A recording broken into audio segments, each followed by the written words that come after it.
This week on The Splash, we take a look at Valentine's Day history. Then we stop by a fundraiser for casino night, and later we enjoy our local film festival. The Splash is a production of Civic Center TV. We're a news magazine that covers everything from local news to feature stories, all so that we can bring you the latest from the greater West Bloomfield area. And now, let's dive into The Splash. Welcome to The Splash. I'm your host, Sheena Monnin, and as always, thank you for joining us. Valentine's Day is both fun and has a lot of history throughout the decades. Reporter Grigor Boyakchin has that story. With Valentine's Day just around the corner, many of us are sending cards to commemorate this special day. The Orchard Lake Museum has a fine selection of historical Valentine's Day cards on display. Visitors can see cards that showcase changes in culture and time. These are Valentines of my mom's and her sister. And so they're from the end of the 1920s and into the 30s. And they're a hoot. They were in a box, and we looked through them and appreciated them in many ways. There's these types that move. This one's extra special because it has a door that you open. Then you read what's on the reflective paper, which is written on the backside. My favorite Valentine this year is this couple dancing. Add me to your studies and get a real education. Be my Valentine. Here's another fun one. It swivels and you hold on to the arm. In her pocket is a Valentine. Behold, I'm yours. So they still work. In the 50s, we shared them as a class party. And everybody traded them, and then you looked at them during school. And sometimes you got two from one person, and who you got them from was very important. As you look through the things in your family, take a good look at them. Don't just throw away that box of old stuff and say, who cares? Give it a few moments, take a look at it, and say, wow, does this appeal to me? Would I like to look at it again in another 10 or 20 years? Or might my kids like to look at it someday? Things are worth sharing and holding on to because that's how we increase our appreciation of the past and makes for a full life. Reporting for The Splash, I'm Grigor Boyakchin. To see even more about historical Valentine's Day, be sure to visit civiccentertv.com/vintagevalentines. The West Bloomfield Educational Foundation is a vital part of our community. Reporter Rahaf Azam stopped by one of their recent fundraisers to see how they are supporting our local youth. Hi, my name is Rahaf Azam, and today I'm here with the West Bloomfield Education Foundation in support of local students for a night of casino-themed fun. Each year, the West Bloomfield Educational Foundation welcomes the community into their annual fundraising event. Well, the role of foundation is to raise money. We usually have one big fundraiser a year, which is this evening. And what we do is we give money back to the school district in terms of grants, to individual grants to teachers. And we fund a whole host of wonderful programs for our students. So the West Bloomfield Education Foundation is an amazing group of volunteers that do all kinds of activities to raise money to support classrooms and students. So foundation dollars, they go to help teachers that want extra things in their classrooms to support struggling readers. There is more to supporting a good cause than just giving money. People at the event had the chance to enjoy a variety of activities. Let's try to find a way to have fun. And by bringing people out in the community, they get to see more of who we are, the members of the board. And it gives parents a chance to interact with teachers and principals and just make it a fun night where the kids all stay home. Adults play, kids win. We've got great raffle prizes. We've got a silent auction, and we've got bingo. We've got a wine pool. We've got a gift card pool. A lot of other little cool things that people can partake in. Of the countless organizations that we could donate to, it is nice to know donations to the West Bloomfield Educational Foundation go back to our classrooms. We've raised over about $800,000 over the 10 or 12 years, and we put it right back in the classroom. Public schools are probably the greatest nonprofit that anybody can support. So everybody's looking to support local charities, local organizations, but supporting your local public schools is the best thing that you can do for your community at large. So even if you do not have students in the West Bloomfield schools, please find a way to donate and contribute, because everything that you do is giving back to the greater good. As you can see, this is a great and fun way to support your local community. Reporting for The Splash, this is Rahaf Azam. For more information on this fun event, visit civiccentertv.com/WBEF Casino Night. Coming up, we take a look at our local film festival, and later we have a new episode of Sidewalk Talk. Don't go away. You're watching The Splash on Civic Center TV.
And now, back to The Splash on Civic Center TV. Welcome back to The Splash. I'm your host, Sheena Monnin. Students from Greater West Bloomfield and beyond recently had the chance to show off some unique works of art and creativity. Reporter Tyler Kieft was on hand to catch all the action. At West Bloomfield High School, the 15th annual Orchard Lake Film Festival invited students from all over Metro Detroit to show off some of their best films right here in West Bloomfield. Students from all over Michigan had the opportunity to show off their creativity and filmmaking skills to fellow students and a panel of experts, an opportunity that is rare for high school students to come by. This is one of the few ways in Michigan for students to get their films out to a broad audience, and that in itself is important. We have kids here from all over who don't have the opportunity anywhere else other than here at the Orchard Lake Film Festival to have their film seen by peers and by judges. And while an original thriller or mockumentary is exciting to produce, one of the great benefits of the film festival is how it encourages the application of all of a student's academic skills. The arts is something that encompasses all types of curriculum. So there is math in the arts, there's science in the arts, there's English, and there's social studies, the history behind the arts. And so the arts brings together all the core classes that these students have, and it gives them an outlet that's not just reading, it's not just writing, it's actually both, plus it is artistic expression on screen or with sound production. It gives them an opportunity to act if that's what they're passionate about, or to edit, or to learn different types of opportunities that are available in this industry. The student films were viewed and evaluated by a panel of local film experts, providing an extra set of skills critical to both student and professional life. One of the hardest things for students is constructive criticism. They really have a hard time understanding that this is there to help them. So by getting constructive criticism from the judges, from their peers, about something that's very personal to them, it helps them grow as an adult and be able to accept that later in life. The movies at the 15th annual Orchard Lake Film Festival were insightful, fun, and creative, showing the true value of the arts in Greater West Bloomfield. Reporting for The Splash, I'm Tyler Kieft. For more information on this exciting tradition, visit civiccentertv.com/Orchard Lake Film Festival. In this episode of Sidewalk Talk, Samana Sheikh asked local residents their thoughts about a brand new topic.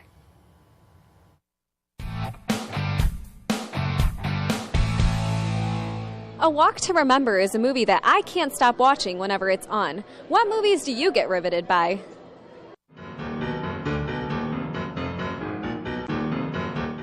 I I'd say 17 again. It's not exactly the worst movie, but it's like addicting. I just can't stop watching it.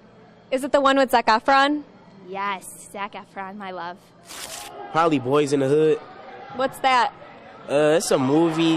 It's like basically a movie to watch watch your surroundings and stuff, or something like that. Who's in it? Ice Cube. Is Scarface a bad movie? I like Scarface. I watch that movie every time I see it as if it's the first time I saw it. I love it. I watched it. It's over and over and over and over again. I like to watch Space Jam. Space Jam is my favorite movie. I did this funny walk-in like 3 years ago to the song. I love that movie so much. Throw Mama from the Train. Yeah, I mean, if it's on, it's like a train wreck, so I do watch it. So, I mean, I don't know where that came from, but yeah. I need to watch that movie. I've never even heard of it. Really? Yeah. Oh, okay, yeah. The Christmas Story. And why is that? It's not a bad movie. It's just brings in Christmas. I'm trying to think. I can't think of a movie that I always watch every time it comes on. Transformers just came on. I've probably seen it 10 times and have the DVD, so I watched it anyway. But I don't have one specific movie. I've never seen Transformers. How can you not? They filmed part of it in the D. I know. You have to see it. As always, we appreciate your input, West Bloomfield. Join us again for another episode of Sidewalk Talk. If you'd like to see some of our other fun and interesting questions on the show, you can do so anytime and anywhere by visiting our website at civiccentertv.com/sidewalktalk. And now it's time for our Civic Center event update, where we provide you with all the latest that's happening around Greater West Bloomfield. And if you'd like to stay up to date on all of the following current events yourself, you can visit civiccentertv.com/events. Let's get started.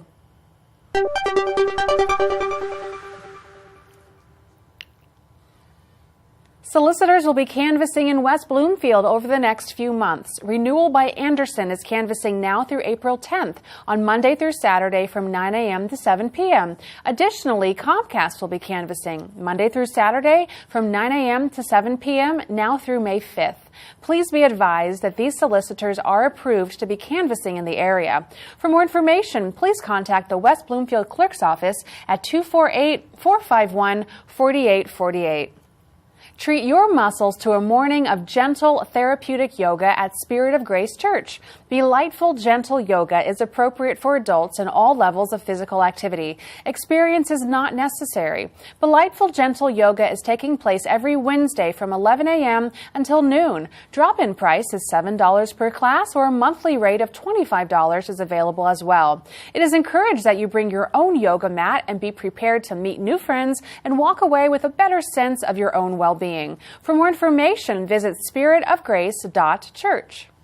On February 14th from 1 p.m. until 2:30 p.m., join financial experts LaToya Hall and Debbie Robbins at Jewish Family Service to learn how to avoid financial scams through a program called SAFE, Success After Financial Exploitation. If you are concerned or have already been a victim of a financial scam, then this program is something you can immediately benefit from. Topics discussed include how to recover from a scam, how to avoid scams, who should be on your personal financial paperwork, and much more. For more information, visit jfsdetroit.org. If you or someone you know is looking for help in filling out passport forms or getting a professional photo for a passport application, then stop by the West Bloomfield Clerk's Office on February 14th from 4:30 p.m. until 6:30 p.m. for their passport night. The office will be staying open late to be able to accommodate people in need of passport services. To ensure you won't have to wait, you can call ahead to schedule a time and verify the types of documents and how many checks you will need to bring with you. For more information, be sure to call the clerk's office at 248-451-4848. On February 17th from 10 a.m. until 10:30 a.m., the West Bloomfield Public Library is holding their Saturday morning live program for families with kids of all ages. Get your weekend started in an energetic way with a fun-filled half hour of music, dancing, stories, and interactive group activities. Your little ones are sure to love the energy and creativity of the event. And parents, too, will feel their inner child emerge through these lighthearted activities. No registration is required, but if you'd like more information, you can visit wblib.org. On Sunday, February 18th from 3 p.m. until 5:30 p.m., the West Bloomfield Township Public Library is holding their Music at Maine event. 2 separate times are available for concert goers, the first being at 3 p.m. and the second at 4:30 p.m. This ongoing concert series is showcasing La Compagnie Musical Dance Troupe, a group formed for the purpose of preserving French-Canadian and Celtic folklore music and dance. This concert is free, but do stop by early to secure a good seat. For more information, call the library at 248-232-2234. It's time again for the annual Daddy-Daughter Dance held at Glen Oaks Country Club on February 21st and 22nd from 6 p.m. until 8:30 p.m. Put on your finest attire and come out to dance the night away in a fairy tale night of dinner, games, dancing, socializing, and more. Tickets cost $52 per couple for residents and $62 per couple for non-residents. If you have more than one daughter you'd like to bring to the dance, you can purchase an additional daughter ticket for $22. Registration is required and ends on February 14th, so get your tickets soon. For ticket information, visit wbparks.org/Daddy-Daughter-Dinner-Dance. That concludes this week's events. However, if you're looking to find even more events going on in your neighborhood, then be sure to follow us at civiccentertv.com/events and look up our events calendar, or watch us here for more information on everything going on in the greater West Bloomfield area.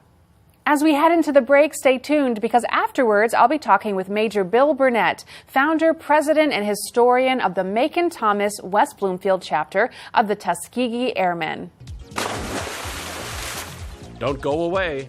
You're watching The Splash on Civic Center TV. Civic Center TV is your home for everything greater West Bloomfield. Here you can tune into community programming such as our weekly news magazine show, The Splash, as well as coverage of local events and meetings in Keego Harbor, Sylvan Lake, Orchard Lake, and West Bloomfield. You can also watch all of your local programming online anytime at civiccentertv.com. Civic Center TV, television that's close to home. Civic Center TV has gone social. Now it's easier than ever to watch, save, like, and share our videos online. See what's happening in your neighborhood, on the streets, and on the web at civiccentertv.com. Be a part of the conversation and get involved. We would love to hear from you. For links to our social media pages, visit us at our website or find us on Facebook, Twitter, and YouTube. Civic Center TV, television that's close to home.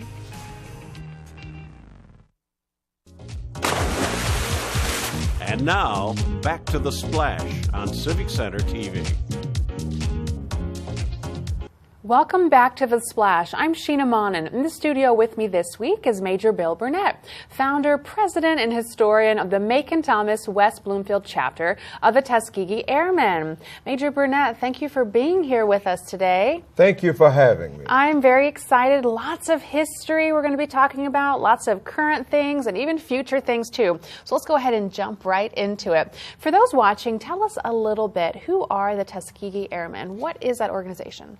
The Tuskegee Airmen refers to all those, Sheena, who went through the Tuskegee experience. This experience was started by the Army Air Corps back during the war for African Americans to train to become pilots. Now, this included navigators, pilots, women who were nurses, clerical staff, bombardiers, instructors, and all who maintained the aircraft. These people were later determined to be the Tuskegee Airmen. That's so exciting. I think you had several thousand applicants initially, and then that got narrowed down, right? Yes. Back during the war, we had over 3,000 applicants. These are African-American men who wanted to be pilots, to fly for their country. Yet still, only 990 that graduated through the training program. And a lot of history there. I can't go into it all, but a lot of history there as to why only 990 made it through. Wow, and so you are carrying on that tradition. You've opened a chapter here in West Bloomfield. Yes. Can you tell us a little bit about that and your role there? Sure. I founded the West Bloomfield chapter in 2012. In January. We were chartered in June of 2012. We started out with 10 people. Oh, wow. Yet in 2015, we became the largest chapter in the Tuskegee Airmen organization. Back then, there were 56 chapters throughout the United States, including Hawaii and Alaska. Now there are 55. But in 2015, we became the largest. Last year, we were close to becoming the largest. This year, we're on track to becoming the largest in the nation again. That's so exciting. Right here in West Bloomfield. That's so exciting. And you have a couple of honorary members that our viewers may recognize their names. Oh, yes. Can you tell us a little bit about that? We have the township supervisor, Stephen Kaplan of West Bloomfield. The chief of police, Michael Patton, is in they're honorary members. Yeah. Mrs. Debbie Binder. Yeah. Terry Weingarten. That's so exciting. We have quite a few people here, right here in the city.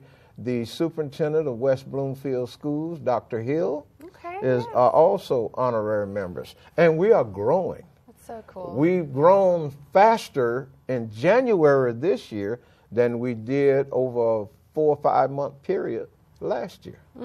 So we're on target to have over 150, 160 members this year. Yeah, and that's important to keep the story alive, keep the values alive, all of that. There is an exciting plan in the works, right? Thinking in terms of the future. Can you tell me a little bit about that building, that structure, and what it's all about and what we can do as a community to help? Thank you so much for asking that. Our plans are to build a state-of-the-art museum in Oakland County, preferably if we can get the funding right here in West Bloomfield. We want to build a museum. We want to also build a drone academy. We also want to have included the aviation school, aeronautics school. We want to do all of that right here in West Bloomfield. The drone academy has been one of our baby issues that we really thought that would get us off the map quickly, and we're going to start that as soon as this summer.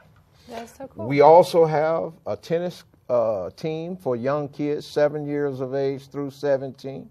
We have a golf team. Nice. So these are just a few of the things that we want to do right here in West Bloomfield. And for those who are listening, if you don't mind making a small donation to our organization to help us make this dream come true, we will give you the website later where you can absolutely. make that contribution. I love seeing the legacy carrying on forward, and we appreciate you stopping by and explaining this important topic and the future of it, which growth is always very exciting. Thank you so much. Thank you. Absolutely. Once again, we've been talking with Major Bill Burnett, founder, president, and historian of the Macon-Thomas West Bloomfield chapter of the Tuskegee Airmen. Now it's time for another episode of Parenting on the Go, where I sat down with Judy Lipson to discuss the topic of sensitives. Hello and welcome to Parenting on the Go. I'm Sheena Monnin, and joining me today is Judy Lipson of Spiral Wisdom LLC. Judy is a licensed professional counselor and educational strategist. Judy, thanks for being here. Let's talk a little bit today about a group of clients that you see called sensitives. Is it true that the highly sensitive child is born with a nervous system that is very in tune to everything going on around them? Yes, Sheena, and thank you for having me. I'm so excited to talk about this topic. I've been seeing a significantly greater number of kids and young adults and older people as well, I guess, who I have come to the term sensitives. I don't know if I'm the first one. because I see us as being so highly attuned to our surroundings. So the best way of understanding this is to look at the 5 senses. These are kids who are highly attuned to everything that they are visually seeing. They walk into a room and without trying, they take in everything. Auditorily, they're overly sensitive. That's kind of a judgment call, but they're very sensitive to sounds that the rest of us don't have trouble with, or may even be hearing things that we don't hear. They're very sensitive to fragrances, chemical smells. Taste and textures in the mouth is something that typically only the parents recognize. And then tactily, those labels in the back of the clothes, belts, socks, shoes, these are kids who want to avoid all that stuff. And then I realized if they're highly attuned to the 5 senses, what about that 6th sense of intuition and being aware of the energy around us? And many of these kids are empaths. They are feeling and taking in the emotions of all the people around them. Wow, it sounds like it can be very overwhelming. Why is it important to identify them as sensitives instead of possibly some other health issue? So a lot of these kids often end up with diagnoses of anxiety. Some are seen as ADHD. Frequently they have autism. But you don't have to be autistic in order to be a sensitive. There is this large continuum. And I think it's good to look at the idea of sensitivities because it takes us to the root of what's really going on here. These are kids who are so sensitive to their surroundings that it creates anxiety. It feels like there's all this tension and movement in their bodies. And many times I see ADHD kids who are really sensitive kids, and if we can tone down the sensitivities around them, we also tone down their inner tumult. Yes, absolutely. And that sounds like it's something that is very important to do. So how specifically is this treated? A lot of times kids still do need medications and therapy and some of the more traditional routes. But in addition, and sometimes instead of, one of the main things we can do is get rid of fluorescent lighting. It's very harsh on the eyes. It creates light sensitivity, excuse me, and oftentimes problems with binocularity. And actually binocularity can be separate from light sensitivity. It's the ability of the eyes to work together. It's a visual motor, neurovisual situation. And so kids with those difficulties can look anxious, can look ADHD. Get rid of fluorescence, that helps a lot. Provide explicit instruction. These kids frequently don't know how to navigate the world of communication and social situation. They just want to know the rules. Just tell me what's going on here, what does it mean, how do I do it? So explicit is great. Visuals, role-playing, and so forth. Understand the difference between a meltdown and a tantrum. A meltdown is sensory overload. These kids just can't take it anymore, and they are exploding or becoming so internal. They're hiding. Yeah. And recognizing that a lot of these kids have fine motor difficulties, not just the visual motor, but fine motor. They don't like to write. It's hard. They sometimes have challenges in their hands that we don't see. It's very, very small. So all of these things can add up, and these are things we can address. Absolutely. For those watching who are saying, wow, this is related to someone in my life, or I need more information, where can they go to find that relevant information? Well, I hope people will come visit my website, spiralwisdom.net. Additionally, people can check out Elaine Aaron, who has written about highly sensitive people. Susie Miller has written a wonderful blog called Awesomeism. There's a great emotions person, Carla McLaren. There are a lot of people out there. Wow, it's exciting. Thank you so much for introducing this fascinating topic to us and stopping by the studio today. We do appreciate it. Thank you, Sheena. This was great. Really Absolutely. appreciate it. And thank you for joining us for this episode of Parenting on the Go. If you would like to look up more helpful parenting tips, you can visit the West Bloomfield Youth Assistance website at wbyouthassistance.org. You can watch other episodes of Parenting on the Go anytime at civiccentertv.com/parentingtogo. We now move on to our final segment on The Splash called Person of the Week, where we recognize those within the community who are either inspiring or providing toward others. This week's recipient is Monty Must, Sylvan Lake resident and renowned photographer.